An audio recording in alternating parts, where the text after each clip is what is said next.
வணக்கம். ஜவைஜெட் from Javadupatti Pudur power writer அப்படிங்கிற YouTube channel மூலமாக உங்களை மீண்டும் சந்திப்பு ரொம்ப மற்ற மகிழ்ச்சி. அத்தோட எங்கள் சேனலை சப்ஸ்கிரைப் பண்ணுங்கள், பெல் பட்டன் அழுத்த மறந்துடாதீங்க. அத்தோட எல்லாத்துக்கும் ஷேர் பண்ணுங்கள். நடிகை கஸ்தூரியினுடைய ஒரு நடவடிக்கை பார்க்கின்ற பொழுது அவர் பேசினாரு. தெலுங்கு மக்களை இழிவாக பேசினார், பிராமணர்களுக்கு ஆதரவாக பேசவில்லை. ஆமா, கூட்டம் பிராமணர் சங்க கூட்டம், பிராமணர்களுக்கு ஆதரவா பேசணும். அதை விட்டு போட்டு தெலுங்கர்களுக்கு இழிவாக பேசினார் சொல்லிட்டு கம்ப்ளைண்ட். ஆமா, இன்னைக்கு அரெஸ்ட் செய்யப்பட்டிருக்கின்றார் ஹைதராபாத்ல. அது ஒரு பண்ணையார் வீட்டுல அவருடைய தயாரிப்பாளருடைய ரகசிய அறையில ஒட்டி இருந்திருக்காங்க. அது போலீஸ் ஃபுல்லா போய் தேடி பார்த்திருக்காங்க. பார்த்த வகையில இல்லை. அப்புறம் திரும்பிய மல்லிகைப்பூ செண்டு வாசம் வந்துதான். கஸ்தூரிக்கு அது ரொம்ப பிடிக்கும் போல இருக்கு. அப்புறம் கட்டிலுக்கு அடியில தேடி பார்த்திருக்காங்க. ஒரு போர்வையை போர்த்தி கஸ்தூரி படுத்திருந்ததாக போலீஸார் சொல்றாங்க. அப்புறம் அரெஸ்ட் பண்ணி கூட்டிட்டு வந்துடுறாங்க. இல்ல, இது அரெஸ்ட் பண்ணி கூட்டிட்டு வந்திருக்கலாம். இப்படிலாம் பார்க்கக்கூடிய சமயம் ஹெச் ராஜாவெல்லாம் என்னென்னமோ கேவலமாலாம் பேசியிருக்காரு. நீதிபதியை பேசியிருக்காரு, போலீஸாரை பேசியிருக்காரு. அவரெல்லாம் எந்த ஒரு வகையும் யாருமே அரெஸ்ட் பண்ணவே இல்லை. அது மிகப்பெரிய ஒரு கேள்விக்குறியா நீங்க போயிட்டு இருக்கு. அதே நேரத்தில் எதற்காக இந்த அளவுக்கு அவசரமாக அவர் கைது செய்யப்பட்டார் என்ற ஒரு கேள்வி வந்ததையெல்லாம் விட, வந்து கொண்டிருப்பதையெல்லாம் விட, அவர் அரெஸ்ட் பண்ணினாரு, அவர் கைது செய்யப்படுவார் அப்படிங்கிறதுக்கு அந்த எதிர்ந்த ஒரு கட்சிகளுக்கெல்லாம் ஒரு ஆதரவாக நடந்து கொண்டாரு. பிஜேபி, பாசிச கும்பல், மற்றபடி பிராமண அந்த சமூகத்துக்கெல்லாம் எந்த அளவுக்கு ஆதரவா நடந்து, அவர்கள் அந்த பக்கத்துல இருந்து ஒரு குரல் கூட கஸ்தூரிக்கு ஆதரவா வரலையே. இப்போ வானதி சீனிவாசன் கூட ஒரு கருத்து சொல்லியிருக்கிறார், பேட்டி கொடுத்திருக்கிறார். அதாவது கஸ்தூரி அரசு சம்பந்தப்பட்ட என்னன்னா, அது பேசுனா அரசு செய்வாங்கதான். இந்த நாட்டில் சட்ட திட்டங்கள் இருக்கு. அது யாருக்கு தான் தெரியாது. வானதி சீனிவாசன் சொல்லிதான் தெரியுமா? ஒரு வார்த்தை கூட நடிகை கஸ்தூரிக்கு ஆதரவா எந்த ஒரு வார்த்தையுமே இல்லையே. யாரு தலைமையில் அந்த கூட்டம் நடந்தது? அர்ஜுன் சம்பத்து தலைமையில ராஜரத்னம் ஸ்டேடியத்துல நடந்தது. Right, okay. அந்த அர்ஜுன் சம்பத்து கூட ஒரு வார்த்தை கூட கஸ்தூரி கைது செய்யக்கூடாது அப்படிங்கிற மாதிரி எந்த அது நாங்கள் போராட்டம் பண்ணுவோம் அப்படிங்கிற மாதிரி எந்த ஒரு அறிவிப்புமே இல்லையே. ஒருவேளை கஸ்தூரி இவர்களால் ஏமாற்றப்பட்டு விட்டாரோ அப்படிங்கிற பகிரங்கமான ஒரு கேள்வி வருது. இப்ப பாருங்க, அதே அர்ஜுன் சம்பத்தை எடுத்துக்கலாம். தாம் பையன் அரெஸ்ட் ஆயிட்டார். எங்க கோயம்புத்தூர்ல கஸ்தூரி மாதிரி இவரும் பேசியிருக்கிறார். ஆமா, ஒரு குறிப்பிட்ட மதத்தை சம்பந்தப்பட்டது கேவலமாக பேசியிருக்கிறாரு. மற்றபடி ஒரு அநாகரிகமான ஒரு பதிலும் பேசியிருக்கிறார். ஈசா யோகா மையத்துக்கு ஆதரவா பேசியிருக்கிறார். ஆமா, பேர் ஓம்கார் பாலாஜி, அர்ஜுன் சம்பத்தினுடைய பையன், இந்து மக்கள் கட்சியினுடைய இளைஞர் அணி செயலாளரா. சரி, ஏதோ எடுத்துட்டு போட்டு பேசியிருக்கிறாரு. அவரு சட்டத்துக்கு விரோதமா பேசியிருக்கிறாரு. பேசுறவங்க அப்புறம் கம்ப்ளைண்ட்ஸ் போயிருக்கு. அப்புறம் அதன் அடிப்படையில அரெஸ்ட் பண்ணக்கூடிய சமயத்தை, வழக்கு கோர்ட்ல போகக்கூடிய சமயத்துல, தம்பி நீ மன்னிப்பு கேட்டிருப்பா அப்படின்னு இருக்காங்க. அதனால நான் மன்னிப்பு கோர மாட்டேன் அப்படின்னு சொல்லிட்டு அவர் சொல்லக்கூடிய சமயத்துல அப்புறம் திடீர்னு என்ன பண்ணிருக்கிறாங்க, ஒரு பிரமாண பத்திரம் எழுதிட்டு அதாவது அதுல என்ன அப்படின்னா, உச்ச நீதிமன்றம் இது சென்னை உயர் நீதிமன்றம் சொன்னதால் நான் மன்னிப்பு கேட்கின்றேன் அப்படின்னு பிரமாண பத்திரத்தை தாக்கல் பண்ணியிருக்காங்க. உடனே வக்கீல் சொல்லியிருக்காங்க, ஏப்பா நீயா உன்னுடைய மனசாட்சிப்படி நானாக மன்னிப்பு கோருகின்றேன் அப்படின்னு எழுதணுப்பா. அதை விட்டு போட்டு உச்ச நீதிமன்றம் சொன்னதனால் மன்னிக்கிறேன்னா அப்ப நாங்க சொல்லிதான் நீ மன்னிப்பு கேட்கிறியா? அது ஏற்றுக்கொள்ள முடியாது அப்படின்னு சொன்னா, இல்லைங்க நான் அதை திருத்தவே முடியாது அப்படின்னு சொல்லிட்டு விடாப்பிடியா ஓம்கார் பாலாஜி இருந்திருக்கிறார். அப்புறம் இந்த மாதிரிலாம் இருந்தது அப்படின்னா முன்ஜாமீன், ஆமா நாங்க கொடுக்க மாட்டோம், நான் மன்னிப்பு கேட்டா நாங்க கொடுப்போம் முன்ஜாமீன் அப்படின்னு சொல்லிட்டு அவங்க சொல்லிடுறாங்க. இவர் அந்த வார்த்தையை நான் திருத்த மாட்டேன், உயர் நீதிமன்றம் சொன்னதுனாலதான் நான் மன்னிப்பு கேட்கிறேன், அதனால என்னை மன்னித்து விடுங்கள் அப்படின்னு சொல்றது நான் அப்படிதான் சொல்லுவேன் அப்படிங்கிறப்ப அதை நான் ஏற்றுக்கொள்ள மாட்டேன்னு சொல்லிட்டு உயர் நீதிமன்றத்துல நீதிபதியை சொல்லிடுறாங்க.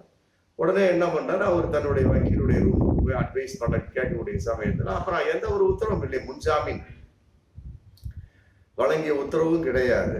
உடனே பார்த்துருக்கேன், ஆல்ரெடி கம்ப்ளைண்ட் இருக்கு, வழக்கு போயிட்டு இருக்கு. உடனே பார்த்துருக்கேன், போலீஸ் அரெஸ்ட் பண்ணி இன்னைக்கு கோவை சிறையில அடைச்சிட்டாங்க. சரி, அடைச்சிட்டாங்க, ரைட், ஓகே. அதற்கு எதிர்ப்பு தெரிவிக்கக்கூடிய சமயத்துல அப்பன், அவருடைய ஓம்கார் பாலாஜியோட அப்ப யார், அர்ஜுன் சம்பத், அவர் போய் கோயம்புத்தூர்ல வந்து போராட்டம் பண்றாரு. என் பையனை விடுவிக்கிறேன் அப்படின்னு போராட்டம் பண்ணக்கூடிய அது என்ன, தலைக்கு 200 ரூபாய் கூட்டிட்டு ஒரு 300-400 பேரை கூட்டிட்டு போயிருக்கிறார். போட்டக்கூடிய சமயத்துல எல்லாரும் அரெஸ்ட் பண்ணக்கூடிய சமயத்துல அதுல அப்பாவித்தனமா ஏகப்பட்ட பேர் இருந்திருக்கிறாங்க. ஏதாவது இது வந்து வேலை வாய்ப்புக்கான ஒரு மீட்டிங் அப்படின்னு சொல்லிட்டு பொய் சொல்லி அந்த அர்ஜுன் சம்பத் வந்து ஏகப்பட்ட இளைஞர்களை கூட்டிட்டு வந்திருக்காரு. பாருங்க எப்படி எல்லாம் ஒரு விஷயம் பாருங்க. கூட்டிட்டு வந்து பார்த்துருக்கிறாங்க.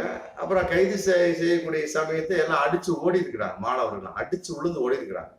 ஆமா, விட்டா போதும் அப்படின்னு. என்னன்னு கேட்டா, இது என்னன்னே எங்களுக்கு தெரியாதுங்க. அவரு கூட்டிட்டு வந்தது வந்து ஒரு வேலை வாய்ப்பு சம்பந்தப்பட்ட ஒரு மீட்டிங் சொல்லிட்டு 200 ரூபாய் தலைக்கு கூட்டிட்டு வந்தா நாங்க வந்தோம், வேலை இல்லாதனால. இங்க வந்து நாங்க அரெஸ்ட் ஆகும் எனக்கு தெரியாது அப்படின்னு சொல்லிட்டு அப்பாவித்தனமா நிறைய பேர் ஓடிட்டாங்க. அதுல வந்து கூட்டிட்டு வந்த டிரைவர் வந்து எனக்கு என்னன்னே தெரியாதுங்க, என்ன மீட்டிங்னே எனக்கு தெரியாதுங்க, என்னன்னே சொல்லாம கூட்டிட்டு வந்துட்டாரு, என்னை விட்டுருங்க அப்படின்னு கெஞ்சிருக்கிறாரு. அதெல்லாம் முடியாதுன்னு சொல்லிட்டு போலீஸார் வந்து அரெஸ்ட் பண்ணி கூட்டிட்டு போயிருக்காங்க. அதாவது நம்ம கேட்கக்கூடிய கேள்வி என்ன, இந்த மாதிரி கூட ஒரு போராட்டத்தை வந்து தன் தலைமையில் நடந்த ஒரு பிராமண சங்கத்தை கான்செப்ட் நடந்த அந்த கூட்டத்தில் பேசிய நடிகை கஸ்தூரிக்கு அர்ஜுன் சம்பத் ஏன் வந்து ஒரு ஆதரவாக பேசவில்லை? தாம் பையன் அரெஸ்ட் ஆனான்னு சொல்லி போட்டு நீ போறீல்ல, ஒரு நடிகை பேச கூப்பிட்டதுனால அந்த அம்மா வந்து பேசுறாங்க. அந்த அம்மாவுக்கு ஒரு ஆதரவா எந்த ஒரு வார்த்தையுமே இல்லையா? தான் மகனுக்கு ஆதரவு அளித்த அந்த அர்ஜுன் சம்பத் இந்த நடிகை கஸ்தூரிக்கு ஆதரவு அளிக்கல. வானதி ஸ்ரீனிவாசன் கூட ஒரு வார்த்தை சொல்லவே இல்லை. அவரை போல அவரு ஒரு பெண் தானே, நடிகை கஸ்தூரி ஒரு பெண் தானே. உங்களை அந்த பாஜக கும்பலுக்கும் பாசிச கும்பலுக்கும் மற்றபடி சனாதன போக்கு ஆதரவா தான் நடிகை கஸ்தூரி பேசி இன்னைக்கு அரெஸ்ட் ஆயிட்டு இருக்காங்க. ஆனா எந்த ஒரு ஆதரவு இல்லையா மகனுக்கு? எந்த அளவுக்கு, அதான் தானாடவில்லையம்மா தசையாடுதல் கண்ணாசன் சொன்ன மாதிரி அந்த அளவுக்கு நடிகை கஸ்தூரிக்கு வந்து அர்ஜுன் சம்பத்தினுடைய அந்த தசை ஆடவில்லைங்க. காரணம் என்ன? இவங்கெல்லாம் நம்பி எந்த அளவுக்கு அரசியல் பண்ண முடியும்? இப்ப இன்னைக்கு பாருங்க, இவர் எஸ்வி சேகர் வந்து பேட்டி கொடுத்திருக்காரு. நடிகை கஸ்தூரி சொன்னதெல்லாம் பொய் அப்படிங்கிற மாதிரி பேட்டி கொடுத்தாரு. பிராமண சமூகத்தை பொறுத்தவரை எங்கேயுமே தாக்கப்படவில்லை, அவங்க பாதுகாப்பா தான் இருக்கிறாங்க. திமுக ஆட்சியில் அவங்க பாதுகாப்பா தான் இருக்கு, எந்த வகையிலும் அவங்க தாக்கப்படவில்லை. ஆமா, அதே நேரத்துல பிராமணர்களுக்கு அவங்க திமுக வந்து சீட்டு கொடுத்தாங்கன்னா திமுகவுக்கு ஆதரவாக நான் பிரச்சாரம் பண்ணுவேன். அதே நேரத்துல பாஜகவுல இல்லை, திமுகவில இல்லை, என்ன அப்படின்னு சொல்லிட்டு பகிரங்கமா இன்னைக்கு பேட்டி கொடுத்துருக்காங்க எஸ்வி சேகர். பாருங்க, யார் சொல்றத நம்புறது ஒண்ணுமே புரியல, யாரை நம்பி போவது அப்படிங்கிறதும் புரியல. இதையெல்லாம் கூட இன்னொரு கூத்து, அதாவது சுரேஷ் கோபி, கேரளாவில் இருக்கக்கூடிய சுரேஷ் கோபி நடிகர், அவர் வந்து பாஜகவில் போட்டிக்கிட்டு ஆரம்பமா ஒரு சீட்டு வந்திருக்கிறார், எம்பி வந்துடுவார். வந்த உடனே சொல்லிட்டாரு, ஏகப்பட்ட வேலை சொல்லுவாங்க இல்லையா, கட்சி வேலை. சொன்ன உடனே எப்பா எனக்குலாம் கட்சிலாம் வேணாம், ஏன்னா என்னை நடிக்க விட்டுருங்க. ஆமா, ஒரு குறிப்பிட்ட படம் ஒற்றை கொம்பன் அப்படின்னா போயிருக்கிறேன், அந்த படத்துக்கு நான் அட்வான்ஸ்லாம் வாங்கிட்டேன், நான் நடிக்க போயிடுறேன், இதுக்கு வந்து எனக்கு உத்தரவு கொடுக்கணும்னு சொல்லி போட்டு அமித்ஷாவுக்கையும் மோடிட்டையும் கேட்டுருக்காங்க. பாருங்க எவ்வளவு ஒரு வெள்ளந்தித்தனமாக. இதெல்லாம் தெரியாமையா ஒரு எம்பிக்கு ஒரு ஆள் போட்டிடுவான்? நல்லா யோசிக்கணும். அவங்க சொல்லிட்டாங்க, ஏப்பா நீ ஜெயிச்சு வந்துட்ட, உன்னை வச்சுதான் நாங்க கட்சியை நடத்தணும்.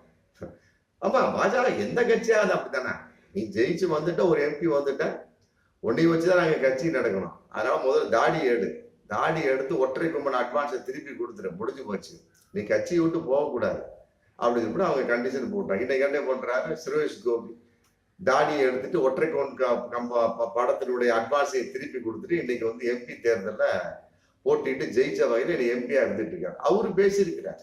அரசியல் என்னன்னே தெரியாத ஒரு நபர், நடிகர். ஆமா, அப்படி இருந்தாலுமே கூட அரசியல் தெரிஞ்சிருக்கணும் இல்லையா? விஜய் போன்றவர்கள் இன்னைக்கு அரசியல் இருக்கிறாங்க, தெரிஞ்சுதான் பண்றாங்க. அந்த நபர் வந்து எப்படி பேசியிருக்காரு பாருங்க. அதாவது வக்பு வாரியத்தை பூட்ட வேண்டுமா, வக்பு வாரியத்தை பூட்ட வேண்டும், மற்றபடி வந்து ஒரு மரியாதைக்காகத்தான் நாடாளுமன்ற கூட்டத்தொடருக்கு வந்து பாஜக வந்து மசோதாவை அனுப்பி இருக்கிறது, ஏன்னா அப்படின்னு சொல்லிட்டு மத உணர்வுகளுக்கு விரோதமா மத உணர்வுகளுக்கு எதிராக மத ஆதரவு இல்லாமல் இன்னைக்கு வந்து மிக இஸ்லாமியர்களுக்கு வெறுப்பு பிரச்சாரமா இன்னைக்கு பேசியிருக்கிறார் இந்த சுரேஷ் கோபி மலையாள நடிகர். இன்னைக்கு வந்து அவர் மேலே ஒரு புகார் கம்ப்ளைண்ட் போயிருக்கு. எப்படியெல்லாம் நடிக்க முடியாத அளவுக்கு அரசியலில் ஈடுபட முடியாத அளவுக்கு ஒரு நடிகர் இன்னைக்கு வந்து அரசியலில் ஈடுபட்டு நான் என்னை விட்டா போதுன்னு ஓடக்கூடிய ஒரு சம்பந்தமான ஒரு நடிகர் இன்னைக்கு வந்து இஸ்லாமியத்துக்கு எதிராக பேசக்கூடிய அளவுக்கு இருக்கிறாருன்னா அவருடைய பேச்சுக்கெல்லாம் எந்த அளவுக்கு நம்ம நம்ப முடியும்? எந்த அளவுக்கு ஒரு ஒருதலை பட்சமா இல்லை இதே மாதிரி தான் நாளைக்கு சுரேஷ் கோபிக்கும் நடக்கும். ஆமா, எந்த அளவுக்கு பாஜகவை நம்புகின்றீர்களோ அந்த அளவுக்கு உங்களுக்கு வந்து மிக மோசமான சம்பவங்கள் நடக்க வாய்ப்பு இருக்கு. நடிகை கஸ்தூரி போன்று இந்த அர்ஜுன் சம்பத்துக்கு யாரு தூக்கி நிறுத்தினா? பாஜக தூக்கி நிறுத்திட்டாங்களா? ஒண்ணுமே கிடையாது. பாஜக சம்பந்தப்பட்ட வகையில் அர்ஜுன் சம்பத் பையனை ஒரு அறிக்கையா விடலாமே, கைது செய்யக்கூடாது, அவர் என்ன விடுதலை செய்ய வேண்டும் அப்படி எந்த ஒரு அறிக்கையும் இல்லையே. அப்படிங்கிறப்ப சுரேஷ் கோபி எதை நம்பி பாஜகவை நம்பி எந்த அளவுக்கு அதை இஸ்லாமியர்களுக்கு வெறுப்பாக பேசுறார்.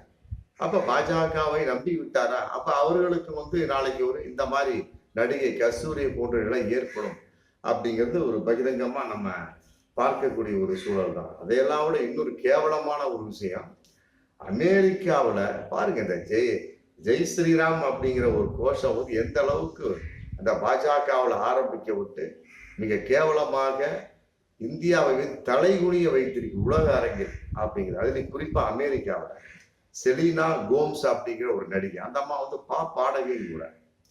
ஒரு இந்தியன் வந்து எனக்கு செல்ஃபி வேணுமா அப்படின்னு சொன்னோம்னா அந்த அம்மா கூட 2 செல்ஃபி எடுத்துருக்கிறாங்க.